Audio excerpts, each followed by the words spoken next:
Tim Walz is running scared and won't face the truth. This happened over the weekend at the Minnesota State Fair. It's after the IDF was on the trail to be able to release, get to the release or the rescue of 6 hostages, Israeli hostages, one who was an American Israeli. Hersh, you remember his parents spoke at the DNC, and again, it wasn't a political, it was a, kind of you would go anywhere for your kids to get that kind of national or international attention on their situation. And at the time that they gave that speech, he was alive. But with somewhere between 48 hours or so before the IDF, working through those tunnel systems in Rafah, inside Gaza, was able to get to these 6 hostages, not only did the Hamas terrorists who were keeping these hostages flee, but they also decided to shoot each one of them in the head to kill all 6. That includes an American citizen. So when Tim Walz is asked this at the Minnesota State Fair, I know he's not in a formal setting. He did not need, I don't expect him to give some entire speech on Israel's conflict post-October 7th with Hamas. But I think he could have said something because he knows that family, because they were at the DNC where he got the vice presidential nomination. But instead, he stares at a reporter and runs away, and then ultimately puts something up, or his staff does, on to X. What's your reaction to the 6 hostages being found in Gaza? All right. Thanks, everybody.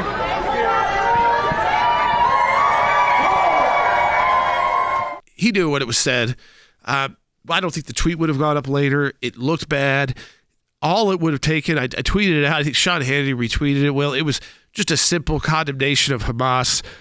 And again, a reminder that, Israel has accepted ceasefires and Hamas refuses to. He tweeted later in the day, "The anguish of losing a child is something no family should have to endure. Gwen and I send our deepest condolences to the Goldberg-Polin family after Hamas's murder of their son Hersh. Hamas is a brutal terrorist organization, and we condemn their continued atrocities against both Americans and Israelis in the strongest possible terms."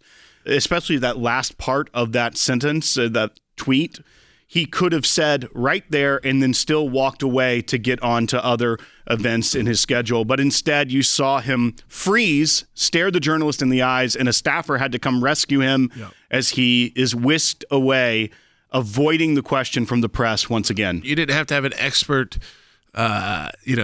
You didn't need to know. Your advisors didn't need to craft the statement for you, and it would have been done. But this idea of not talking to the press, running away from the press, it looks like it's not just Hersh, but it's Walz as well.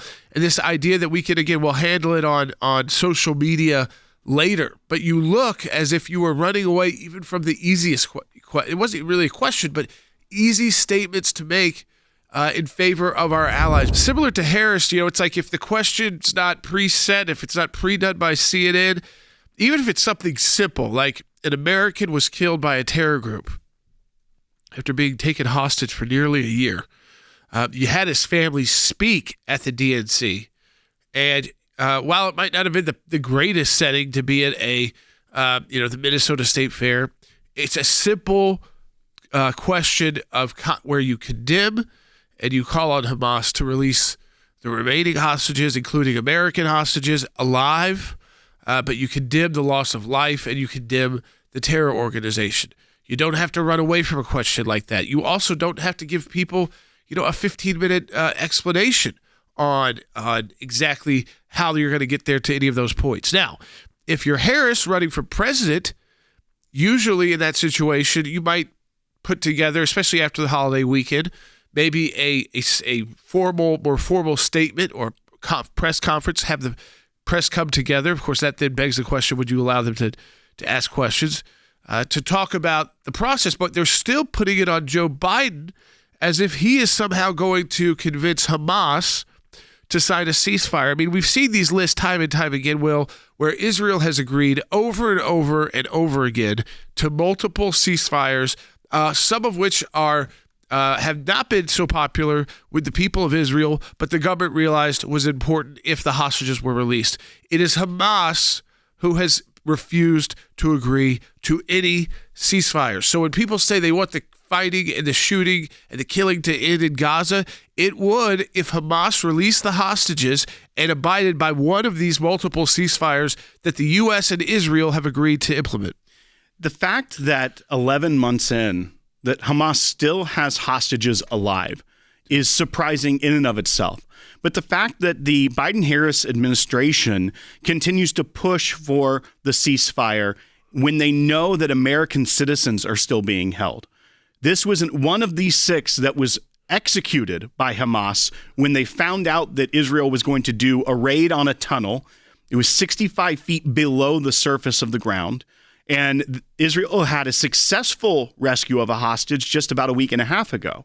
The fact that they found out this was happening, they changed their modus operandi and they decided to execute the hostages instead of taking them with them or just leaving them be. Yeah. And the fact that this is the tweet from Vice President Harris, from her official account. She says, today, POTUS and I met with the U.S. hostage deal negotiation team. The murder of Hersh Goldberg-Polin and 5 other hostages was a brutal, barbaric act by Hamas terrorists. As POTUS said, Hamas leaders will pay for these crimes. It is long past time for a ceasefire and a hostage deal. We need to bring the hostages home and end the suffering in Gaza. They're still playing this equivalency game that Israel has to stop, and we have to get the hostages home. Yeah. It is always blame Israel for these acts when they happen, these atrocities, these executions by a terrorist group. Right. It's Israel's fault.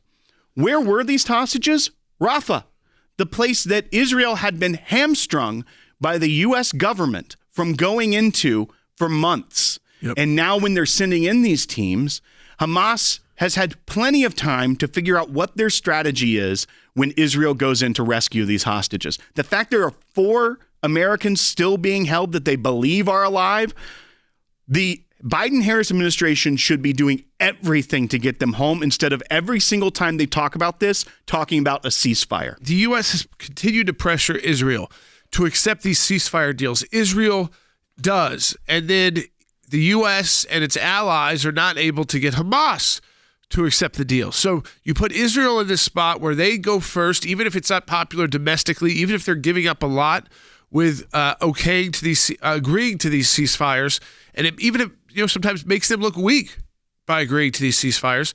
And then they go to Hamas, who they say has been they've been wrecked, and the Palestinian people just want this to end. If they really did, don't you think the people would be putting more pressure on Hamas to accept these ceasefires so that their life wasn't so bad, so that there wasn't a continued conflict with Israel? But yet, time and time, I mean, it's more than 3. I think it's 4 or 5 times there have been serious ceasefires on the table, which Israel has accepted, the U.S. or other international parties have put forward. Israel's accepted the terms of, and Hamas will not accept.